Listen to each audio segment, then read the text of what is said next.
Kevin grew up listening to his father talk about his days fighting as an amateur boxer in Peru before he immigrated to the United States 29 years ago.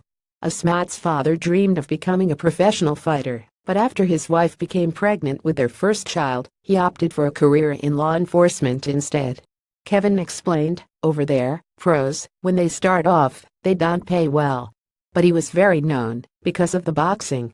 They offered him a job in police and stuff. He took the job, then boxing just died for him."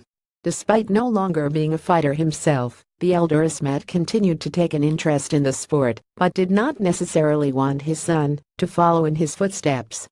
According to Kevin, as I was growing up and he was telling me all his stories, he was showing me how to throw a right hand, how to throw a hook, how to throw a jab. I always asked him, "Dad, if you old put me in boxing when I was little, I probably would have been in national teams and everything." But he said, "I know all the suffering you got to do, all the training you got to do, and I rather you not do that. Because I went through that, and I don't want you to go through it." However, as Kevin's interest in the sport increased, so did his father's support. "When I first started boxing, I didn't like getting hit," said Asmat. "I'm in the contact sport, but I don't like getting cut. I don't like getting hit. I like keeping my face pretty. My father liked that, so he allowed me to continue. He knew that I would protect myself in the ring. I'm pretty sure that if I was just a Mexican-type fighter getting hit 100 times, my father would not let me box."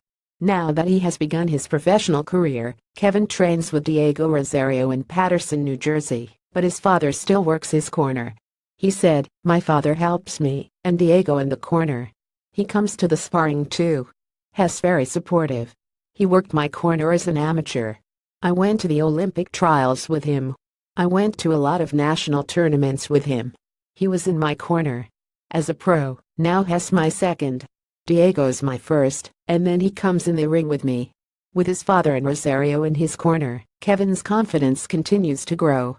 He concluded, "As time was going by as amateur, I kept racking up a lot of fights. Then I went to Peru.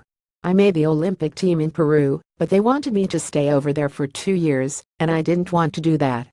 I started seeing that a lot of people were turning pro that I had beat. They were making money and I already beat them, like Shakur Stevenson. He went to the Olympics and got a silver medal. When I fought him, I made him look like a regular fighter. If he could win a silver medal, and I made him look like a regular fighter, I could do something with this. With my parents' support and my family, I knew I could do this."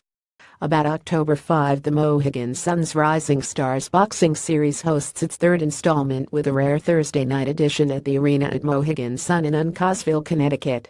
The main event features a 10-round middleweight matchup between Vaughn Alexander and Elvin Ayala.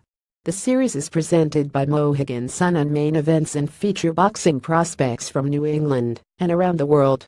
Tickets are available now through Ticketmaster and the Mohegan Sun box office.